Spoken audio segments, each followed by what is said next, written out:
Just a few more weeks will see the reality of a 6-year dream for Molly Thornhill.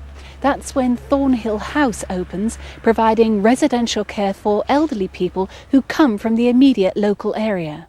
The whole idea is that people can be cared for within their own community so that they don't have to go miles away and feel totally lost. Why do you think this is such... When Molly Thornhill spoke to Pam Rhodes on Songs of Praise, Thornhill House was about to provide a new solution to an age-old problem. From time to time, we see old people being carted off to homes in Chesterfield, Sheffield, Buxton, and it might as well be the other side of the world. They're so far away and they lose all the support they have. And so often it's such a trauma for them that they don't live all that long after they've got there. They feel there's nothing for them. The death of a family friend in just those circumstances had been the catalyst for Molly's vision of combined residential and nursing care that was not only close to home, but also as near as possible to being home. Such a dream might easily have been dismissed as being impossible because nobody had done it before. But that didn't deter Molly. First, she acquired a plot of land where the home could be built, and then she set up a charitable trust to harness the medical and business expertise. But really that's how it all started.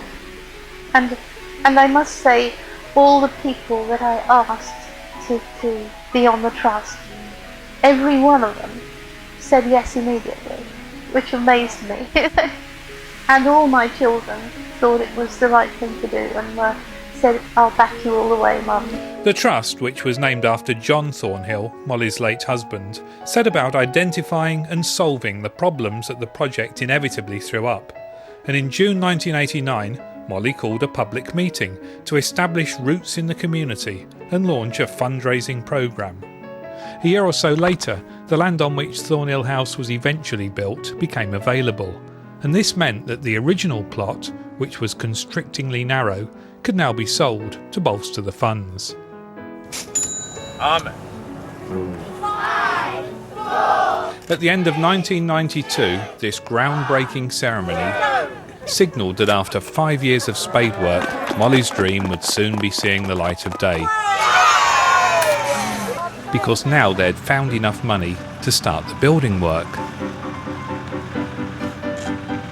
David Slater's firm got the contract, and by May 1993 the walls were up to the foundation stone, and the Duchess of Devonshire, complete with her shiny trowel, posed for the cameras to mark the occasion.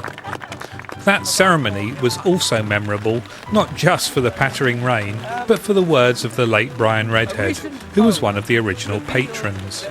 He spoke about the metaphorical foundation stones, which are at the centre of a community.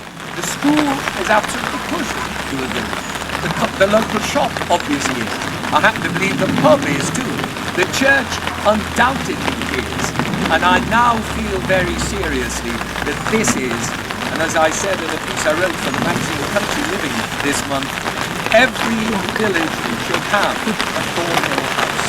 And I would like to believe that in 100 years' time, when people write a piece about, isn't it wonderful that there's these houses in every village in Britain, the historian will say, yes, and let me tell you where the first one was and is, because it will be here forever.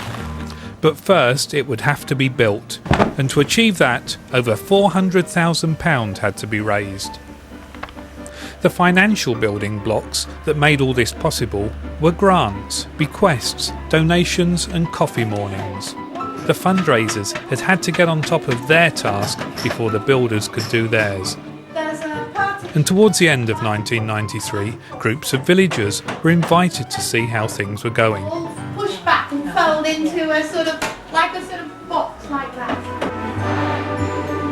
At the end of the year, the BBC came to the area to record the edition of Songs of Praise that Molly was on.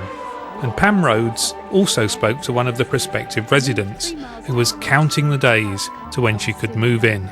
I don't like being alone very much, particularly at night. And it's in a lovely spot, Thornhill House. It really is nice.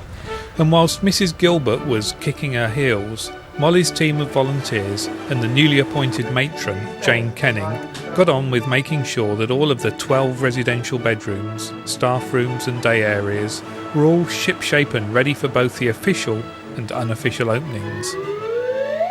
They had to make sure that everything was fit for royalty, not only to welcome the very first residents, but also the Duke and Duchess of Gloucester, who came to Great Longston to make the official opening a truly royal occasion.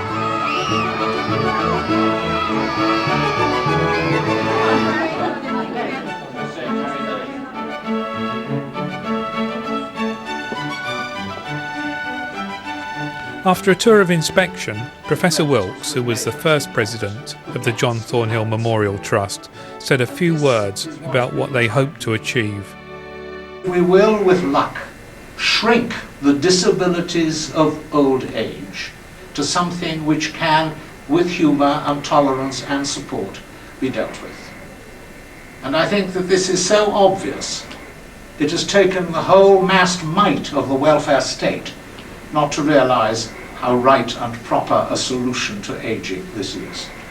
And you've heard the phrase several times today, every village should have one.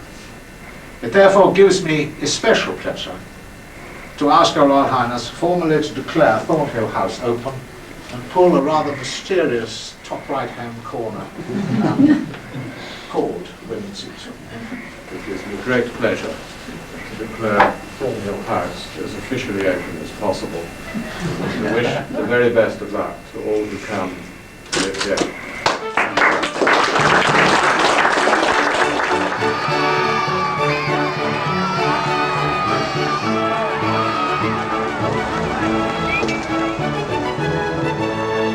Originally, Thornhill House only had 12 bedrooms, and the access road came up the eastern side until this extension was built in 1996.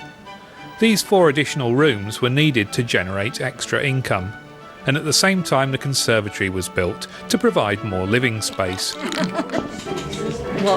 This extra room is put to good use by the local senior citizens group and the produce stalls at the plant sales.